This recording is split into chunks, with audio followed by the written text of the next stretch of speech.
YouTubers, welcome to Bikini Nation. Thank you so much for tuning in. I hope you're all well. I do have to apologize. I have been absent from this channel for a little bit now, but life has just gotten in the way. But I am excited to be back. I've got a few interesting stories for you today, so I really hope you enjoy. If you do enjoy it, don't forget to hit that like button. Also subscribe to the channel. It will really help me out. Now, to kick things off, I've got footage from the Romania Muscle Fest up on the screen for you guys. This is Jessica, who competed in bikini. She came third. It was a really exciting show, so I'm going to start off and let you know what the results were. So here we go. Coming out on top in that first position is Kaltwasser, the GOAT from the USA. And in second place is Allison Testu from France. You all know what I think about Allison. She is one of my favorites. And in third position, we have Jessica Brun from Brazil. Now, to be honest, positions third, fourth, and fifth, I don't know too much about them, but they are on my radar now. Now, back to fourth position, we have Tatiana Lenovenko from Russia. Fifth place, Matilda Bigeni from Italy, and in sixth position, Stein Hansen from Denmark. Now on to the most exciting and I would say biggest news from the weekend. Kaltwasser got her 30th IFBB Pro win, and that puts her in the position with the title of the most show wins in the IFBB history. Let that sink in for a moment. The IFBB history. I'm not just talking about bikini or women's, I'm talking across all divisions. Now, to help understand the magnitude of this, Kaltwasser has more pro wins than some of your household names. So I'm talking more than your Arnold Schwarzeneggers, your Ronnie Colemans, or your Jay Cutlers. That is huge. And let's not forget that Ashley came third at Olympia this year. The biggest show of the year, she still came third. So this isn't the end of her career. She is still going and she is still placing fantastically. To help put things into perspective for you guys, let's take a look at Jen Dory, your current Bikini Olympia champion. She competed at 4 shows from the start of the year from my memory, and they are Olympia, Arnold, Tampa, and Nashville, and she has won 3 out of those 4 shows. If Jen Dory were to continue at her current rate, it would take her 10 years to reach that 30 pro wins. Now, I know you can pick holes in this argument. There's so many variables at play, but this is just to show what an achievement this is from Ashley. And it's not easy. Not every single person can handle the amount of shows that Ashley competes at. She has competed at that many shows this year. Not everyone's body can go through that, and that's just a testament to what kind of competitor she is, and I really take my hat off to her. And whilst we're on the topic of Ashley, she is kicking off her All-Star Seminar Tour in Europe. So I can see it starts off in Leeds on the 17th of this month. Then she goes to Stoke-on-Trent, she goes to Birmingham, she goes to London, she goes to Spain. It's really exciting. And look, I really admire what Ashley has done for this sport. She is a real pioneer. She is leaps and bounds ahead of so many, and I just really think she is a great ambassador for the sport. And for all of these reasons, as well as her 30 pro wins, including 3 Olympia titles, I do believe that Ashley is the GOAT, or the greatest of all time, in bikini. What do you think? Do you agree or do you disagree? Write down in the comments below. I'd love to hear your thoughts. Now back to the Romania show. One of the reasons why I was so excited to see this one and see what the results were was because it was Allison versus Ashley. Now, we do know that Allison did compete at Olympia this year.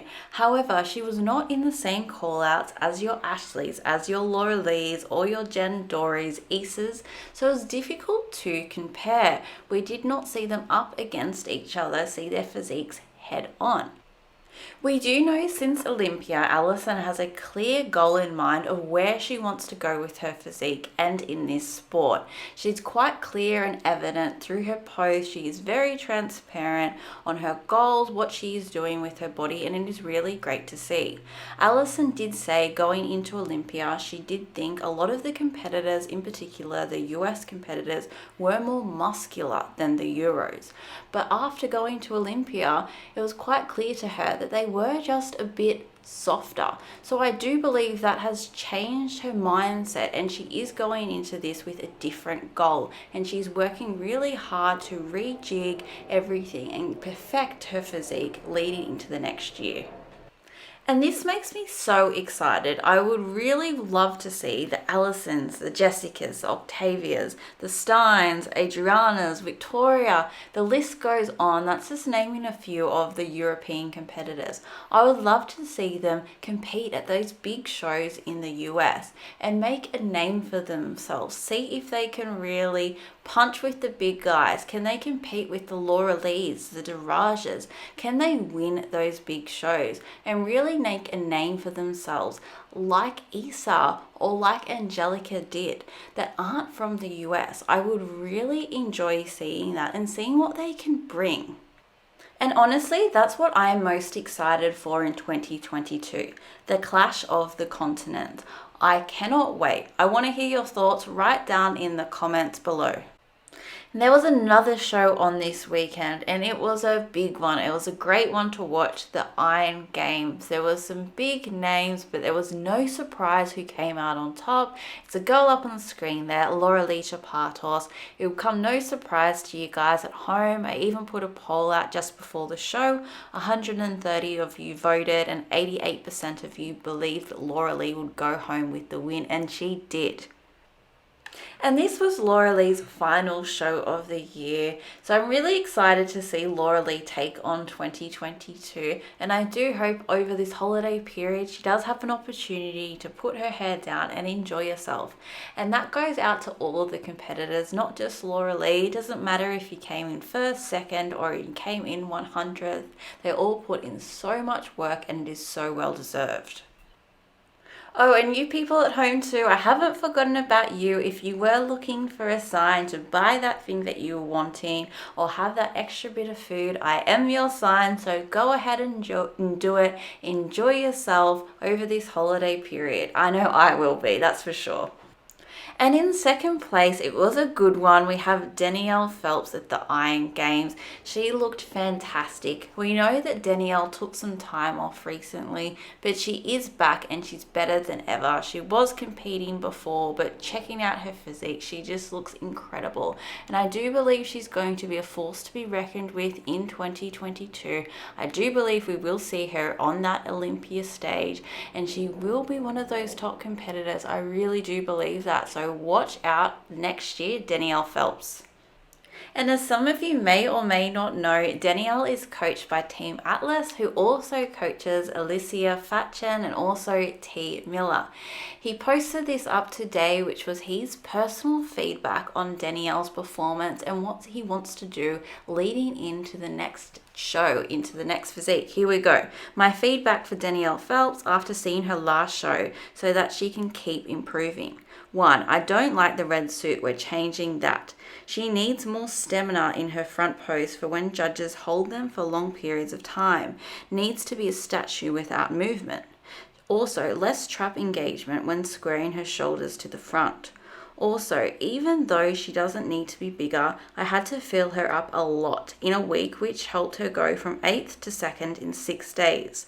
Her glutes were 2 times as full and big, but the issue is it comes with a thicker waist.